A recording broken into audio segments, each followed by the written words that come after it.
Yo, what is good, everybody? It's your boy, the Foodie Filmmaker, coming back at you with another episode. All right. So, as you can see, we got no energy drinks today, but we managed to get this sparkling water from the studio.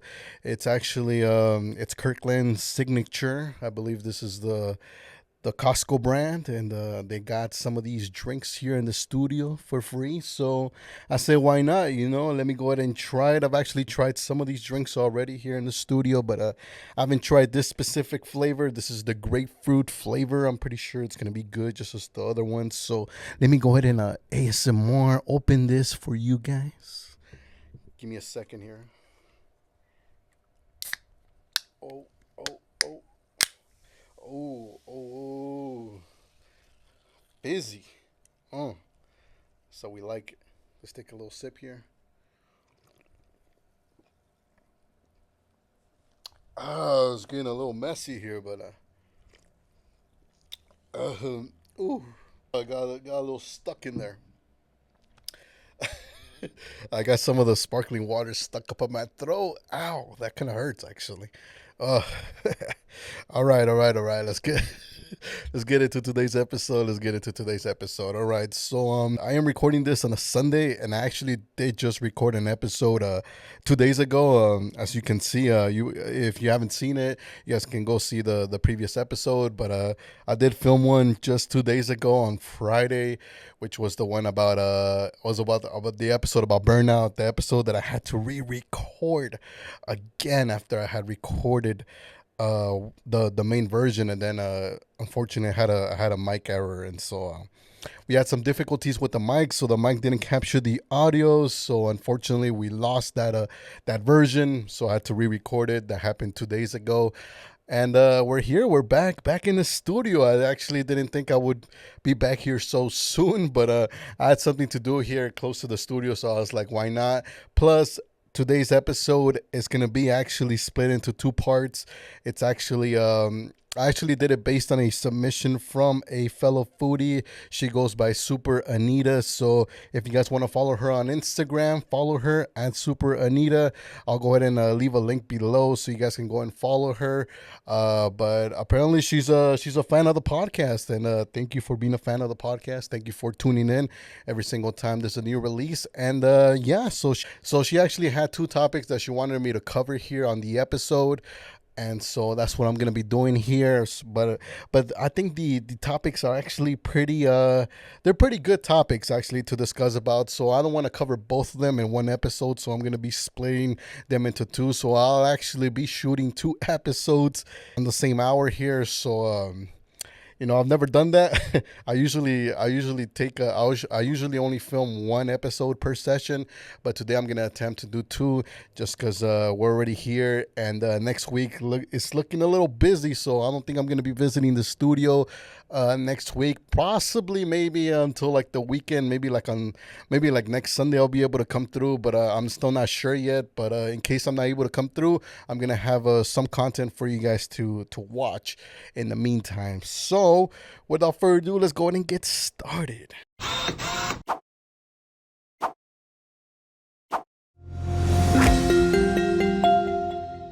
All right, so for today's episode, we're going to be discussing the first topic that she wanted me to cover, which was pretty much my creative journey. So, how did I start? How did I begin in content creation? So, how did I begin creating content as a whole? And so, this is pretty much going to be a more personal episode. So, as opposed to the other ones where I kind of make them like more of a tutorial type of deal, or I like to share a specific experience that relates with the foodie community. This one's gonna be more about just more about myself and kind of how I started. I did kind of touch on this a little bit in previous episodes, but in this one I do want to go more into like detail as far as like how I began and what was the whole process of me going through the journey of content creation and really creating content, not only just in the foodie industry but just in general, because I have created other pieces of content that are outside of the just making content for food and for restaurants and stuff like that. So I have quite of an experience, quite a large array of experience in different departments, different industries that I've worked with. And so I kind of want to share that with you guys. And of course, I'm pretty sure some of you guys, if you guys are listening to this, you guys can take some valuable gems out of the things that you're going to be listening to here. And I'll do my best as well to kind of let you guys know what tips and pointers you can take from my experiences here and there, and what I learned from each experience as I was developing my content creation skills, and as I was going through the whole journey and what I learned and stuff like that. So I did let you guys know in a previous episode that the way I got started with content creation, like where I really like took it seriously, or at least like I became conscious of it, because like before I talk about the starting point, which I like to consider the starting point, because before that, I wouldn't really say that I was really creating content. I might have created some content, of course. I think everybody's a content creator at some degree. Like I'm pretty sure everybody at least at some point has taken a picture or video or something around those lines, right? Not that you're a professional. Like obviously there's a difference between just being the average content creator who just dabbles in content creation, and then there's the ones who take it a little bit more seriously, which tend to be more professional content creators. But at the end of the day, content creation is for everybody who enjoys it, everybody who has fun with it, can create a piece of content and go about their day and enjoy that and publish it. Obviously, you can publish it in all these social media places, and most of these are for free, so it's not like you have to pay in order to publish your content. So basically it's out there for the taking for everybody. I started with writing, so it was more along the lines of like poetry and just being a writer at heart. And so I started by actually writing like little notes to some of the girls that I had crushes on. And as you may know, as some of you guys may know, I am an introvert, so speaking isn't really my strength, even though I'm right here doing a podcast and everything, right? But speaking isn't really my forte, so it's not something that really came natural to me. Obviously, later on throughout my journey, I actually kind of developed the skills of communication and talking, and being able to voice my thoughts and stuff like that. But at that point, I really had no idea kind of how to do those things, because I was young. I really would say that my journey started when I was in I would say like in high school. So that's really where it started. So that's really where I took initiative as far as like writing. And so I would just write stuff, like there was, a few girls in class that I liked, and I didn't really know how to tell them that I liked them. So I would just write like little notes, and I would try to make all the lines like rhyme and stuff, so everything sounded like cool and stuff, and like yeah. So I try to make all those like little notes like all like cheesy and stuff, so that it had the most impact. And I really thought that by writing these little notes and and poetries, really like poems and stuff like that, I really thought that I would get the girls. But at the end of the day, that did not happen. First of all, because it was kind of weird, because most of these girls I didn't really talk to, so it was just me coming up to them and being like, hey, here's this little note here, or I would just kind of just leave it on their desk or something like that, right? And it wasn't the best approach looking back, but at the time, it was either that or I would just stay silent, because like I said, I couldn't really communicate what I felt. So it was either that or just nothing at all. So I figured that it would be better to at least write something and give it to them. And yeah, that didn't quite work out, but I really did enjoy the art of really writing those poems. And at first it was pretty bad. I would say that pretty much all the stuff that I was writing those times, it just wasn't the best. It was pretty basic.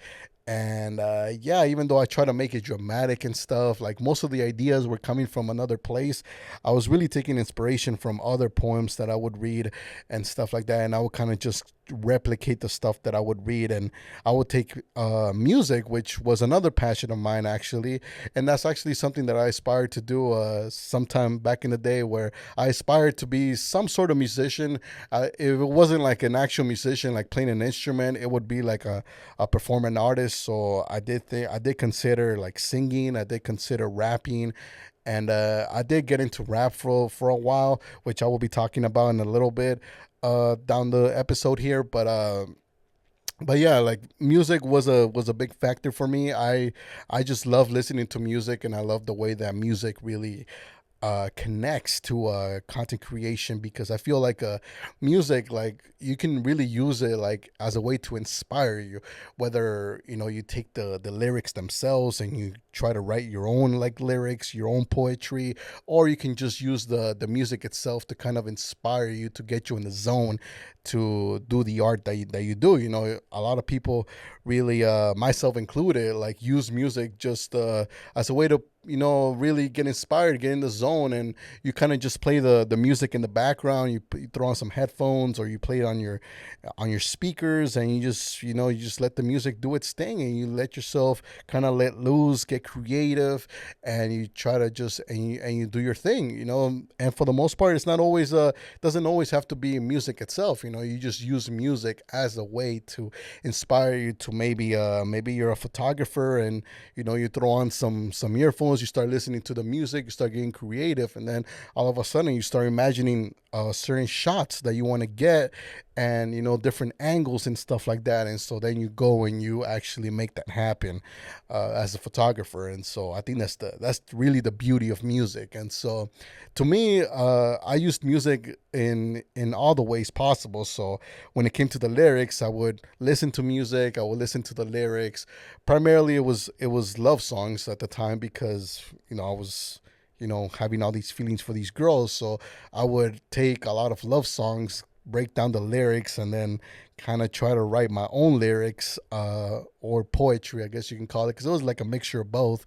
And then just kind of write my own thing, and then just kind of give those away, give those to the girls that I liked, and I hope for the best, which never happened. But I figured that I enjoyed doing that. So eventually I transitioned from just making all those notes and stuff for the girls.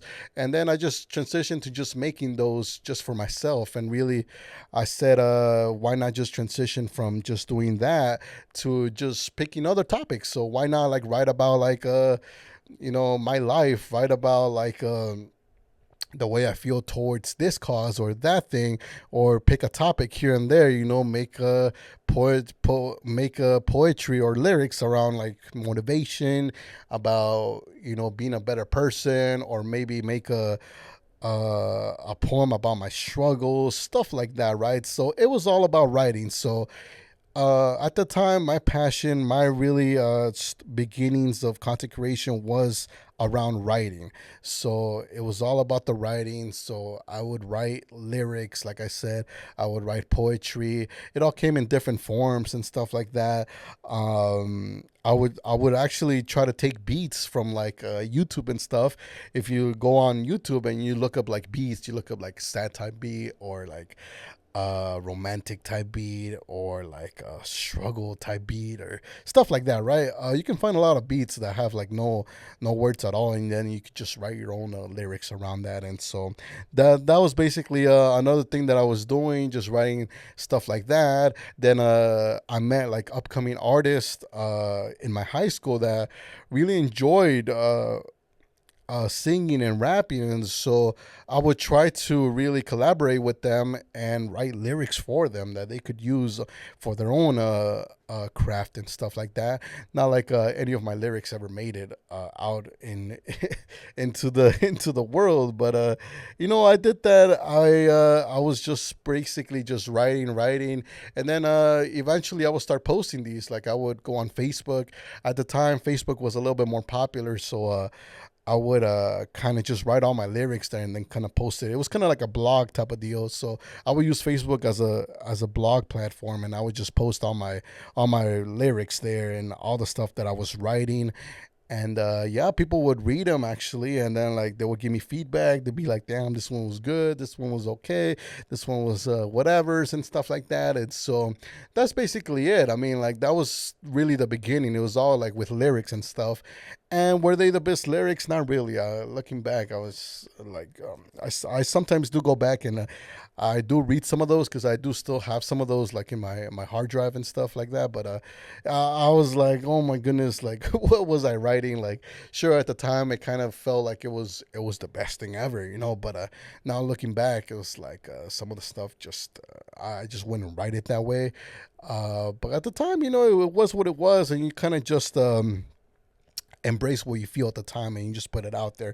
And I would say that's kind of like the takeaway for this particular experience here where I started, which is like just get started. Like there's this saying in Spanish, in the Hispanic community, which goes echando a perder se aprende, which basically means that by messing things up is really how you learn. And so that's basically what I did. I wasn't really concerned about like, am I gonna get the result? Am I gonna get people to notice me with the girls? I mean, I did to some degree hope that they would kind of like give me attention in return, but it wasn't really entirely based on that. At the end of the day, I was just like I was just making stuff happen. So like I would just write stuff and just put it out there. I wasn't really like revising it and looking over it over and over again, making sure that it was flawless and perfect. Like,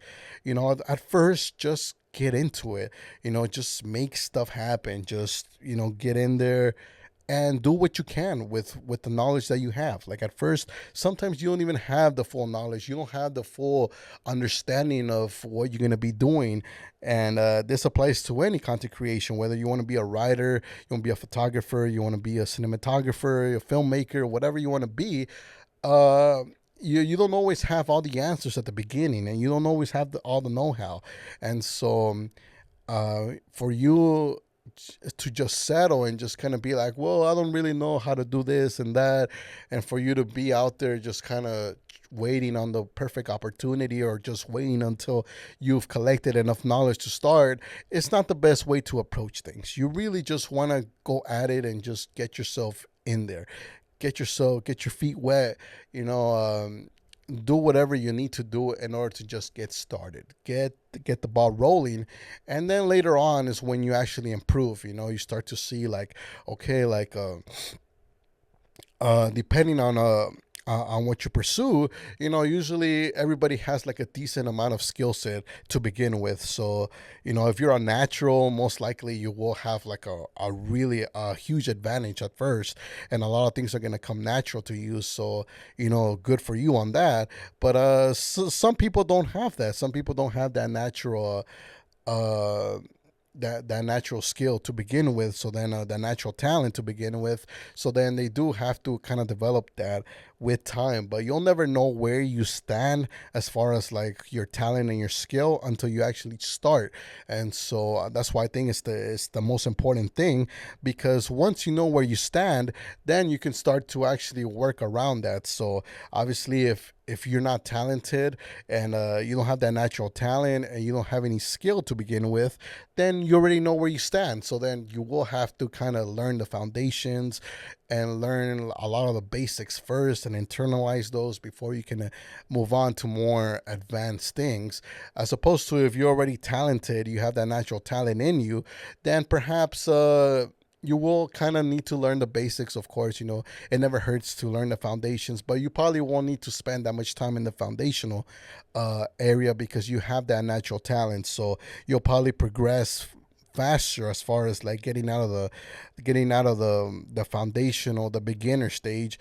And you'll probably be able to move on to more intermediate and advanced stages faster than the person that doesn't have the natural talent. But at the end of the day, it's not like you know, content creation is only for the natural and talented people who have the natural skill set to begin with.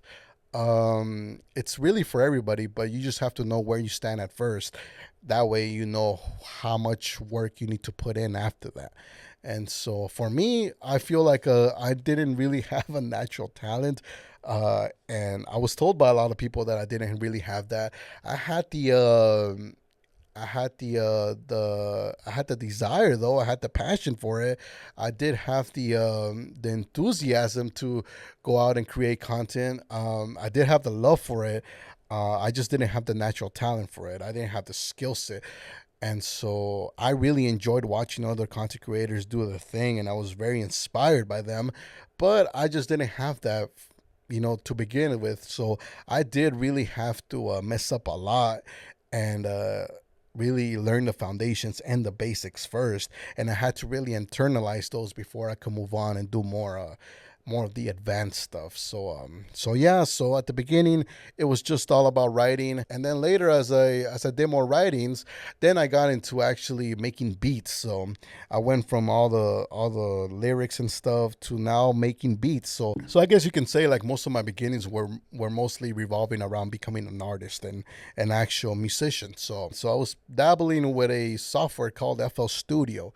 And at the time, I think it was FL Studio 8 or 9, I think. I don't know what version they are at this particular moment, but that was the piece of software I was using. And basically, this FL Studio software allows you to create beats. And basically, all the instruments that you can think of are available there virtually. And of course, you can download instruments into the software where you can basically play around with the instrument, and it almost feels like as if you had the real instrument there. And so it allows for you to make beats really easily, as long as you, of course, you understand how music works and stuff like that, which I didn't. I had no idea, and I still don't to this day. Like, if you ask me like about like notes and stuff, I really don't understand that kind of stuff.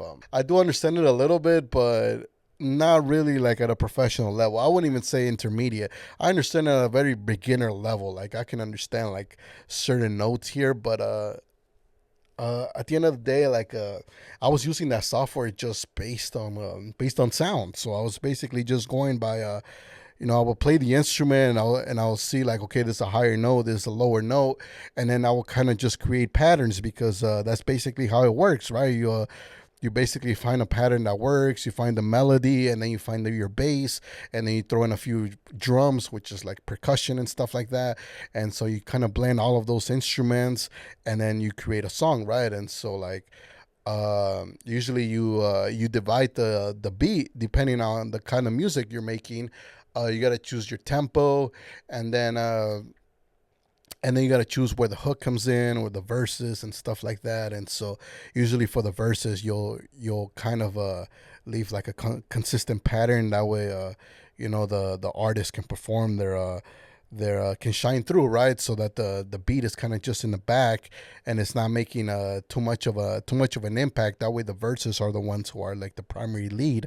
And then when the hook comes, that usually like when that's usually like the best part of the song. So that's usually when the artist gives it its all, and usually the beat will give it its all as well. So basically, like every single instrument that's in the song, that's when all the instruments will be at full effect with the hook. And then you have the artist doing their thing, which they're probably going at their highest notes as well. And so yeah, so you have the hook, you have the verses and stuff like that. And so I was basically just messing around with the software, and it was pretty cool. Like, you go in there, you mess around with it, you create beats and stuff like that. And so that's kind of what I was doing at the time, and it was pretty fun. I definitely got to say that I enjoyed that very much. I actually have 2 albums that that I made, all instrumental, which I still haven't released. Like, I did release them at the time, and then because I had actual YouTube channels for all of these things. So uh they were out there at some point, but then like once I kind of moved on from that, I took down those channels. So I took down all the songs and stuff, but I do have those albums in my repertoire, in my hard drive to this day. So I could still listen to them. Could I still put them up there? Maybe I will at some point. Maybe I'll make like a separate YouTube channel or something where I'll just throw like all the beats up there and stuff like that. But that's something that I really enjoyed. I was very passionate about it. And so, and a lot of people may think that I should have kept on going, because I did have like a decent I did have like a decent. I was going somewhere with that because I mean I did do two albums and each album had like around 15 tracks. So like I was going somewhere with that. But at the same time, I guess it just wasn't a thing. I was just going through like a little phase right there of making beats, so that was cool. But eventually I moved on, and that happened after I got out of high school, which brings me to another thing which I actually forgot to mention, but I also did dabble a little bit with choir. Like I said, I was really deep into music, so I did dabble into choir. I was part of my uh, I think it was like 11th grade where I was in choir, so I was actually part of the choir. I guess the choir of the high school, and I actually was one of the I was a tenor. So basically, that's usually the guys that have like the highest notes, and so I was actually pretty good when it came to that. I could actually sing. I was actually training pretty hard at the time. I was putting my full effort into it. So I remember like really practicing when it came in class. I was really like putting up my full effort into really trying to nail those notes and really trying to really I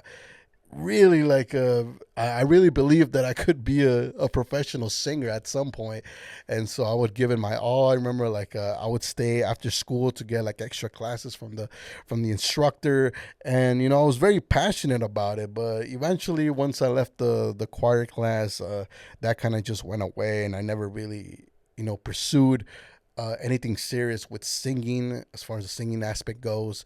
But yeah, that was a phase there. Then that's when I moved on to the whole beat making once I left high school, and that was pretty cool.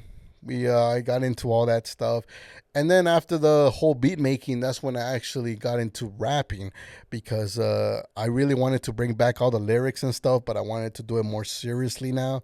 But I didn't really want to use my beats because I felt like my beats weren't necessarily the best, and I actually wanted to give myself an advantage by using professional good beats that were on YouTube already, made by producers who had a lot more experience than I did. So I would just download like beats from YouTube, and then I would add my own lyrics to them, and then I would actually perform them. And at first, also, like, I wasn't really a natural rapper, so I kind of had to develop my voice into that. It was kind of a different take from the whole choir stuff because the choir, like I said, was more about, it was more of a singing aspect. And so the rapping part, obviously, it needed a lot more like seriousness. And like the rapping, it was very diverse too. Obviously, it did have more of the like the love stuff because just dealing with the topic of love and romanticism, that was kind of something that really connected with me. So most of the songs at first were just all about that. It was just about love. Obviously, it had different topics of love. It had like breakup. It had like about like confessions. It had about like being together already. Even though I didn't actually have a girlfriend at the time, but I was making songs around like if I did have a girlfriend, like what I would tell her and like build up the whole story and stuff like that about that.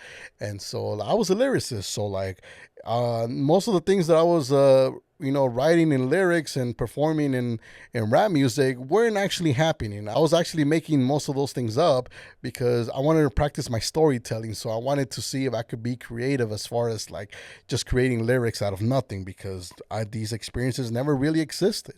And so I was basically just creating rap songs out of like basically thin air, things that didn't exist.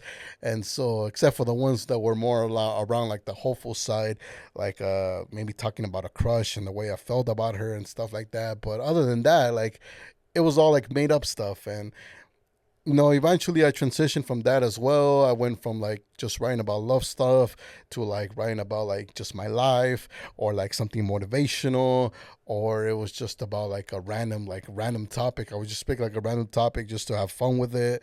I did get into like diss tracks as well because I remember like there was a few times that I was I was going about my life. I think I was when this was happening. I was going to college, and so I did have a few people there who I didn't really like, and so but I never obviously I never went up to them. I'm like, hey man, I'm fucking like you and shit, right?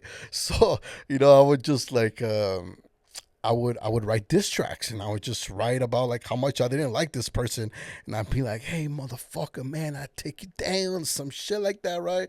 You know, and like I would just like write like just random stuff, whatever came to mind, right? And it was all about the art, obviously. It was all about like writing something that went in congruence to the topic. So I really try to dive into it. So if I was writing a diss track, I would try to make it as violent and really as really menacing as possible, because that was the vibe. Obviously, like when you're writing a diss track, obviously like you have to make it in a way where it's passionate. It sounds like you really want to like you really want to make the other person know that you don't like them, even though like this may not be like how you really feel, but like something I took to heart, and this is something that I learned from Eminem.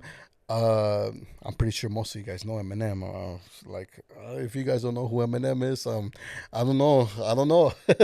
But whether you like him or not, that's a different deal there. But there was something that Eminem said that I really took to heart when it came to writing lyrics and for rap, which was like really taking every emotion that you have and enlarging and really expanding upon that emotion. So whatever it was, you blow it up, so you make it sound more emotional and more dramatic than it actually is. And so that's really what Eminem said he was using at the time when he was writing his songs. And so I try to do the same thing, where I would take like little emotions, little there, maybe I felt like a little hate for this person and stuff. And so I would blow it out of proportion. I'd be like, yeah, like I hate you and all this stuff, and so like, yeah. So it made the song feel a lot more intense and a lot more like this is some serious shit, like. But that was really with every song, with every topic. Obviously, if we were writing a love song, it would be the same thing too. I would dive into those emotions. Where it was a breakup, I would really dive into like really how you would feel if you were actually heartbroken and like you were in pieces and destroyed and depressed and stuff. Like, what would you say? What would you actually, how would you actually feel, and how would you perceive the world if you were actually going through a breakup? So that's another thing you can take away from this experience when I was rapping and stuff, and creating content that way, which is really dive into your emotions and dive into whatever it is that you're creating content around. So if you're creating content for a restaurant, perhaps if you're a foodie, you're creating content for a restaurant, really try to dive into that restaurant and try to dive into the vibe of the restaurant. So the restaurant is more of a prestigious high end type of a restaurant, and try to dive into that. When you're capturing your shots, doing your angles and stuff like that, try to do it from a perspective of high end. So usually more like high end stuff are more like slow mo's type of deal. There's a lot of emphasis on you try to emphasize every single thing, because every single like there's a lot of details that matter when it comes to like high end stuff. Maybe in your voiceover, you tend to use a more sophisticated vocabulary, I guess, so that you match the vibe of the actual place. You try to describe everything. You try to describe the detail of every single plate and dish. You try to describe every ingredient, just because that's kind of the vibe of the whole restaurant. As opposed to more of a fast casual place, you're more about oh, this is good, this is like legit, this is this is the good stuff right here, right? And so you dive in more into that kind of stuff. And so that's really what you do at the end of the day. Like, whatever you choose to do, really dive into it. If you're going to be talking in front of the camera as you're trying the food, then embrace that. You are the blogger, you are you are personality at the end of the day. And so at that point, it's not just about the angles now it's about you. It's about you expressing yourself and showing emotion as you're talking to the camera and as you're trying the food. And it's almost like if you're kind of having a conversation with them and you're actually eating with them at the spot. And so yeah, so really dive into that, whatever it is that you choose to do. Going back to what I was saying about the whole music stuff, yeah, so I was rapping, I was creating all this content, I was creating songs. So most of these songs obviously are also stored in my ether, in my hard drive as well. So they probably will come out to the surface a little bit, so they probably will surface at some point. But as of right now, they're still in like behind the scenes type of deal. So yeah, because that was another phase as well where I was just rapping and doing that as a way to content create. But really, that was just me trying to express myself and trying to just story tell and really trying to maximize my abilities to create content around lyrics, create content around like rapping. Eventually, like when I was doing all the whole like music stuff, I when I was doing the whole rapping stuff, which there was multiple phases. So there was that phase, the beginning phase, where I did like a whole catalog of songs, uh, but there wasn't really like a specific like, I'm gonna create an album or stuff like that. It was just like I just kind of created a song whenever I had the chance to, whenever I felt like doing it, whenever I had like a topic that I wanted to do and stuff like that. But it wasn't like anything serious. It wasn't like, I'm gonna create an album and then like put that album out there and like do anything with that, like, or I'm gonna use these songs and then like try to promote myself as a rapper and then try to like go out and do like live performances or anything like that. It was just kind of like whatever, just dabbling. It was all dabbling. And so that's another thing too. Like I feel like a lot of content creators, like if you're a content creator, um dabble. Like I don't think there's anything wrong with dabbling, if you still don't know the type of content creation you want to commit to. Because like I said, there's different ways of expression. I feel like content creation is at the end of the day a form of expression, and so there's different ways for you to express yourself. So you don't really have to maybe you haven't found yours yet, so definitely dabble around, try things here and there. Obviously, like for me, like usually, like for every phase that I had, I usually try things for like maybe 3-4 months, and then like I would move on to the next kind of a type of content creation. Because I would figure after I tried it, and that's usually like when you can find out, after you actually tried, you can kind of decide, okay, like this type of content creation is cool, but I don't really see a future for it.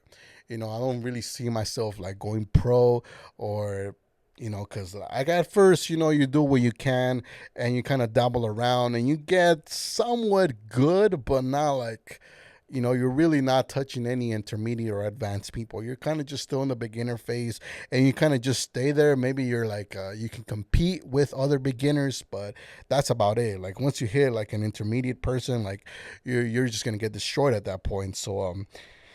So yeah, so you go through your first phase, kind of your beginner phase, and then you decide, if this is something that you see yourself doing down the line in the future. And if it's not, then I would just suggest that you move on. You already dabbled with it, you tried it out, and if you figure that it's not something that's for you, you move on. That's really as simple as that.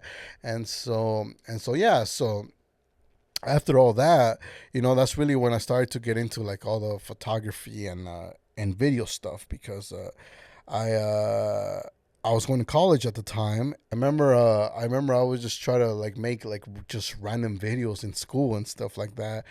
And I was still doing the whole music stuff, but the music stuff was cool and stuff, but I hadn't done it in a while already, so I kind of stopped doing the music stuff for a while, and then I was just doing like random videos and stuff until eventually, like I was about to graduate from college. And I don't know why I did this, but I proposed to actually be in charge of the graduation videos. So I'm pretty sure, like, if you guys have been to any graduations or maybe your own graduation, you see like sometimes they play like a little video of like the graduation video where it's kind of just like a recap of the entire year of like things that happened throughout the year and like experiences, and you kind of see like a little bit you get to see like different areas of the school, and you get to see like the students doing like a whole different kind of things, a lot of like you see the students doing different activities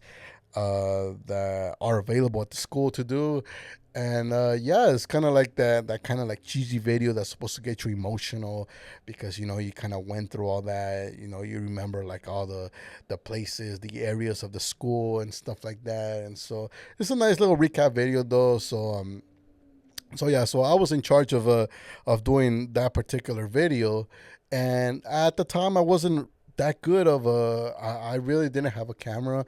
I really didn't have much experience doing video, and I did have like a little camera that I was using, but that wasn't it was one of those cameras that wasn't really the best. It was like a really like low end camera, and yeah, so I was really like just yeah, I was just hoping for the best, and I feel like I really like I really was a little cocky there because I had no experience, and it was a serious video that I had to turn in. It was had a deadline and everything, and I had no idea how to work with deadlines. So like I was just like, and from the moment that I was tasked, I was given the responsibility to do that.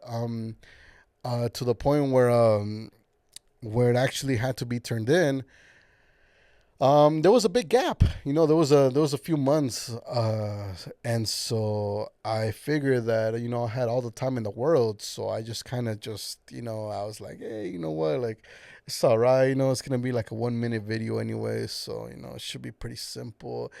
And I procrastinated a lot, and I didn't really capture the footage at the end of the day that I was supposed to.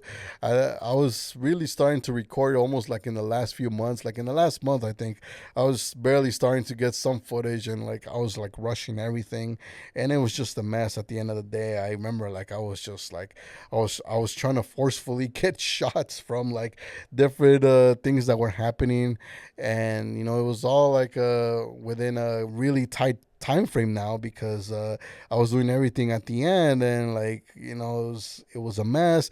I was trying to schedule a few people that I could interview in order to kind of get them in the video as well, because I had to get a little bit of I had to get a few interviews like from the staff and then like from the students, just saying like good things about the college and stuff like that. And it was just a whole mess. It was not good, I gotta say. I really messed that one up real bad. And at the end of the day, like I remember I submitted my video, and they just didn't like it, and so they had to get another instructor to pretty much get a hold of my of the project and get a hold of all my raw footage and just kind of like mess around with it in order to make it look a little bit better, a little bit more decent and stuff like that. But like at the end of the day, like I saw the final version play on the graduation, and it was like I mean, some of it, the majority of the video did stay, like maybe like 80% of what I had shot, and 80% of the idea that I had of SARS, like putting the video together, did stay like that. And about like 20% of it was changed around to kind of fit the whole vibe. But yeah, like ever since,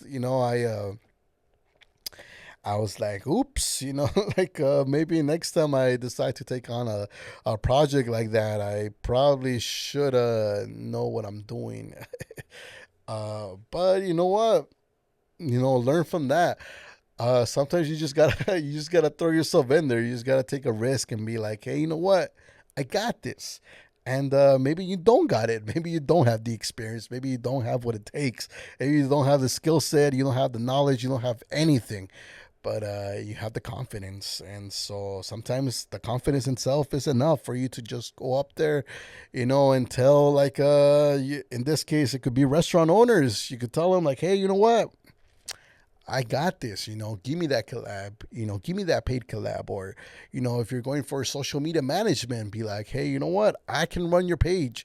I remember when I started, I had no idea about social media management, and I still took the account. I said, give me the password. I'm going to handle your account. And I just kind of figured that out as I went. And the first few accounts that I ran them straight to the ground. But, you just gotta learn, like, you gotta learn some way somehow, and sometimes you gotta learn through mistakes. And so yeah, but that's kind of how I started, like with actual, like actually making photos and videos and stuff like that. And so from there, I just kind of moved on, and I didn't really touch that anymore after I left college. I decided I wasn't really gonna dabble in like making content that way anymore. And so yeah, so I kind of went back to my phase at that point. I went back to my phase of making music, and so I made another round of a few songs that I did. Uh, and I guess and they were better. Like every time when it came to the rapping stuff, like like the first phase, it was good, and it was decent. Like the audio quality and stuff like that. Because I didn't even use a mic. I used my phone. Like I used my phone, like the phone's mic, in order to record all the vocals and stuff. And like it wasn't the best. Obviously, I took it down to the software, and then the software tried to play around with my voice to make it sound just a little bit more studio like, but it just wasn't there. And so eventually, like later on, I actually got myself a decent mic to be able to record some of those things. And yeah, it was cool. It was cool. I definitely did enjoy that. But then yeah, so I went to the second phase, and then there was like a phase where I just didn't create any content at all. It was just like um actually, I did do some content here and there where I was kind of like, I was just trying to like brand myself as the Almighty Lewis. So that's kind of where the Almighty Lewis was kind of born. Like after I left college, and then I had all this content. Like I said, I had all this content, right? So I had like the poems that I had done at the beginning. I had like so I had all like the poems and the lyrics that I had done in the beginning. I had my beats, the beat albums that I had done. I had a collection of songs that I had made, and then like I had like done some graphic work too. So I had done a few graphics where I was kind of promoting all that stuff that I had done. So then I had that on top of that. So then I had some graphic experience. Then in college I did learn some web design. So I was trying to create my own website. So basically I could host all of my content in there. So I wanted to kind of put like all my poems, all my lyrics, all my beats, all my music albums, and everything there, like all my songs and stuff. Like I wanted to throw everything in there, and I also wanted to throw in like my graphics, and like I actually plan on offering some of these services now. Like I actually wanted to see if people would buy like graphic design, logo design, because I was designing all these things for my own brand, because I was trying to get more into the branding stuff now, because like I figured that I had all this content, but I didn't have like an actual like image. Like I was creating music around just me being Lewis. Like everything was just Lewis, like Lewis beats or something, like like Lewis's poetry and Lewis's songs and stuff like that. And so like I wanted to give it a name like the Almighty Lewis, and like everything kind of branched out of that. And so I was creating my own website, and that's kind of how I got into like real taking web design seriously, because I was actually going to create my own website, and I was going to host my own website. I was going to pay for the domain. I was going to pay for the hosting.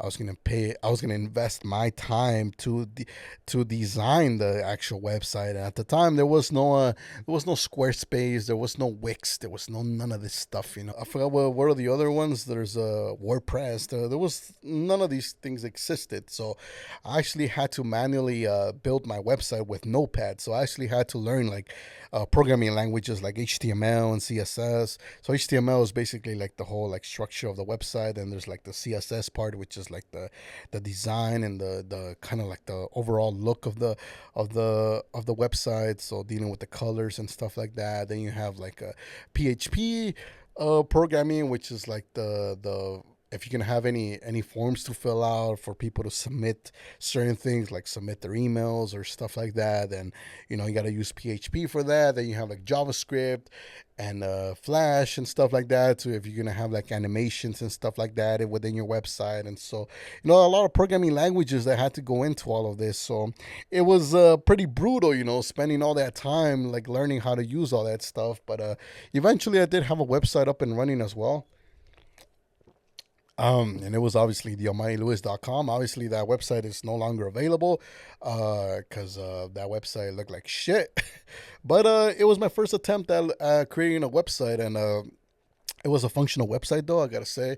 It just didn't really feel like a website. It felt more like a document, like a document with like links all around it. It didn't really have like the vibe of a website, and that's because I figure that in order to create a website, it takes more than just learning how to program the website. Like, yeah, like my website was functional, like all the links worked, and I added buttons and stuff like that, graphics and all that stuff, made it look like fancy and stuff.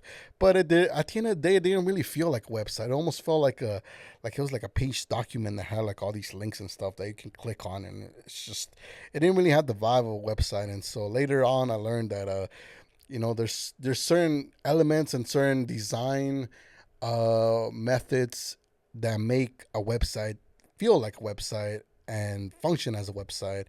And there's more to it than just putting together, uh, just putting together all the pages and stuff and all the stuff that you're gonna put on the website. So yeah. But I learned a couple things there, and then I did go on to create other websites later down the line, and I actually did get pretty decent at it. Later on, I did like I spoke in previous episodes, I did get my jewelry job where I actually got to create 3 or 4 different versions of a website, and so eventually I got way better at it. And then obviously I moved down from the whole Notepad stuff, and I did end up using Squarespace and Shopify and all that stuff. So I did get into like e-commerce and stuff like that later on, but at the time it was just me on the Notepad, kind of throwing all my content in there. I really wanted a place. I wanted a place where I can put all my stuff, so that eventually, if I wanted to show this to somebody, it was all available there. It was all in one hub. It was all in one website where, like, I wanted to share this with a friend or something. I wanted to let them know about all the content I've created over the years. I could just send them to that website, and then they can roam around and click on, either they want to check out my poems, my music, and stuff like that. It was all there, and yeah, so that's kind of what happened there. And so like yeah, so I did that, and then like after that, I kind of just took a little break from like content creation. I felt like to some degree like maybe this wasn't gonna be for me, so that's why I was just kind of just trying to throw everything in there and just kind of make it like a. That's kind of how I was gonna finalize everything, by just putting everything in one place and being like, okay, you know what, that's going to be there. That's going to be for the history. That's going to be for the books there. That's for, that's going to become like a whole phase of content creation and stuff. That's kind of how I remained until later on. I went on to take on my job as a social media marketer for a jewelry company called Kabartsi Jewelry, which still exists to this day, but they have a different marketing team over there now. But at the time, it was fairly new, and even the company itself was new. And so they brought me in to kind of ramp up the whole brand, because everything was kind of all over the place. I did mention that it was kind of a hard company to really market at the time, because here's the thing, like they were a manufacturing company. So I said this previously, but basically like there's the actual jewelry companies, the designers, where you go and you buy the jewelry from, right? Where the pieces are already made and stuff, the necklaces, the rings and stuff. But then there's the manufacturing part, which is the people who actually make that jewelry. So the usually the people who sell the jewelry, the actual brands and stuff, they don't make their own jewelry. They just basically sell it. Maybe they come up with the design itself, but then they send the design out to an actual jewelry manufacturing company where they take care of actually making the actual piece. And so basically the designer just gives the details to the manufacturer, like, hey, look, I have this idea for this ring. I want it to look like this. I wanted to have a diamond here or something. I wanted to have this specific kind of diamond. I wanted to have, or a specific stone. It doesn't have to be like a diamond. It could be something else. But I wanted to have this kind of stone in there. I wanted to look a certain way. I wanted to be in gold. 14K gold specifically, and then you can choose like 14K yellow, because there is obviously rose gold, and there's yellow gold, and then there's white gold. And so basically you give them all the specs, and then the jewelry manufacturing company is the one that takes care of it. So in this case, I was working for the jewelry manufacturing company, which was the one who took care of actually producing the jewelry piece. And yeah, so at the time, that's what they were, but they also wanted to become the designers themselves. So they wanted to be like the full package. So they wanted to start selling their own. They wanted to start selling their own pieces, and at the same time, like, when somebody ordered them, they could just make everything in house. And imagine the amount of money you can make, because now you can just make all the pieces in house. Basically, all the production can be much faster because everything is done in house. You don't have to send out your designs and pieces to be made to another company. Everything can be made right there, and so that was the advantage of doing that. And so I was basically responsible for basically creating that brand, the brand that was going to be the designer brand, where they were going to start making their own pieces, and so and then making them all in house. Now at the time, I didn't really understand that business model, because I didn't really work in the jewelry industry. I had never worked in the jewelry industry. I had never really. Jewelry had never really been an interest of mine, and so I definitely didn't know nothing about it. So it took me a really long while, to really understand the business model that they were performing, because they kept on like insisting about all these features and benefits about being able to be the designer company, and also the jewelry manufacturing company. But it didn't really click for me. So when I was starting to kind of create the brand, so I designed a new logo for them. I designed the website for them, and then I had to take pictures of the designs that they had already done, and kind of put them up on the website, and like come up with the descriptions, SEO type of descriptions, and it was all e-commerce type of deal. And also I had to come out, and I had to kind of start their social media accounts and start posting content there, and hopefully draw customers from the social media accounts to the website, and hopefully someone bought stuff. And so that's kind of what I was responsible for. It was a lot of work, and it was a lot of learning, because like I said, I had no idea. Like, I didn't really understand how any of that stuff works, so it took me a while to really like hone in everything. I had to take a lot of courses, and obviously I had to just be around in the environment to kind of understand the whole business model of what we were trying to do here. So I did that for a little while. So I learned a lot about like e-commerce, and that's really where I started to learn about the social media accounts. I started to learn about content creation there, because I had to create content for the social media accounts, and also like for e-commerce. So I did learn a little bit about like using a DSLR and taking professional photos, and using a light box and all that stuff, and Photoshop and all that stuff. So I pretty much, a lot of the stuff that I know now, that I apply in the foodie community, I learned it from there. And so that was basically the first phase of me learning all that stuff. And it was a lot of stuff. It was a huge learning curve, actually. But it had to be done. And but I went through it. I went through all my courses. I'm certified like in SEO and like content creation and running ads and all that stuff, all that good stuff that comes with actual marketing. I am certified in all of those things. So I'm not just, when it came to the whole foodie community stuff, I didn't come in here just dabbling and stuff. I actually had some credentials to show. That's why I was able to kind of start and do the things that I can do now. And that's why I was able to make such an impact when I first started in the foodie community.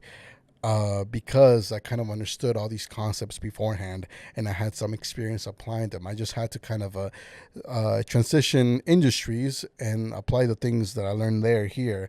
And so, yeah, so that's basically where I learned all that stuff. And so I went through that whole phase of working for the jewelry industry and stuff like that. And when I was working in that jewelry company, that I also started a podcast with my previous boss at the time, with my boss at the time. Uh, and it was a podcast about like personal development and success and business and all that stuff, and it was a great podcast, I gotta say. I mean, obviously it wasn't really like filmed in the best way possible, and I feel like I didn't deliver the best things in there, but like I said, you gotta start somewhere, and that's basically where I started. And I had that was like my starting point as far as like doing podcasts that way. That's why I'm able to come here and do the podcast that I do here, and I'm able to do it at the level that I can, because I actually did 100 episodes with my boss at the time. So that was 100 episodes where you get to learn a lot of stuff, not only like get comfortable in front of the camera, but also just learn how to really speak your thoughts and know exactly like what's going on when it comes to the podcast, because there's a lot of things you got to keep in mind when you're doing these kind of things, especially since um this is how I kind of learned how to do an improvised podcast too, because like I said, there's no notes here, there's no bullet points, no nothing. Sometimes I do have bullet points. For this one I actually don't have any, but for the most part I don't use any, and that's because within those 100 episodes I kind of learned like I did use bullet points actually in those times, but they weren't created by me, they were created by my boss at the time. And so I kind of understood that eventually like the whole podcast kind of has like a little like a vibe to it. It has this main topic, and then basically like all the bullet points are kind of around that. And so as long as you understand like where you're at and stuff like that, you can basically deliver content on the fly like I am. And so that's basically where I learned all that stuff, all that good stuff as far as like podcasting goes. And that's allowed me to start this one. And it was a great experience as well. I learned a lot as far as like the equipment that goes into it, and really the stamina, because there's a lot of like talking involved. And like I said, once again, I want to really emphasize this: I am an introvert, so having the stamina to be talking this much is something that I developed over time. And so yeah, another thing that I actually did when I was there. Uh, and this is something that I haven't really shared with a lot of people, but I did have a YouTube channel as well. And this YouTube channel actually still exists to this day. It's called Only for Introverts. And this was a YouTube channel that I made specifically for introverts. And it's basically like personal development as well. It's similar, very similar to the podcast. But in this YouTube channel, it was just me. So I do feel like I was a bit more expressive. I was a bit more honest and a little bit more straightforward when it came to that content, because it was a lot more genuine, more authentic, because I didn't have my boss right there next to me where I kind of felt like I kind of had to kind of stay on the same lane as he was, because I didn't want to like diverge too much from the stuff that he was saying. So I was kind of just trying to like match the same energy and match the vibe of the whole thing, because I didn't want to like create too much of a separation between the two, since we were both like kind of hosting the podcast. So yeah, but like in those videos I was just by myself there, so I could really just go off and really express what I really felt without really needing to match anybody else's energy or match anybody else's things that they were saying. So there was that. And then yeah, so there was that, and it was actually tailored just to introverts. So basically, it was personal development for introverts. So if you're an introvert and you're watching this podcast, I highly suggest, if you want to go check it out. I mean, I feel like for the most part, most of the things that I said in those clips and stuff may remain true to this day. There might be things that I might have changed the way I see things. just because a lot of years have passed ever since. But if you guys want to check it out, you guys can. The YouTube channel is called Only for Introverts, and there's a whole lot of content there for you guys to check out.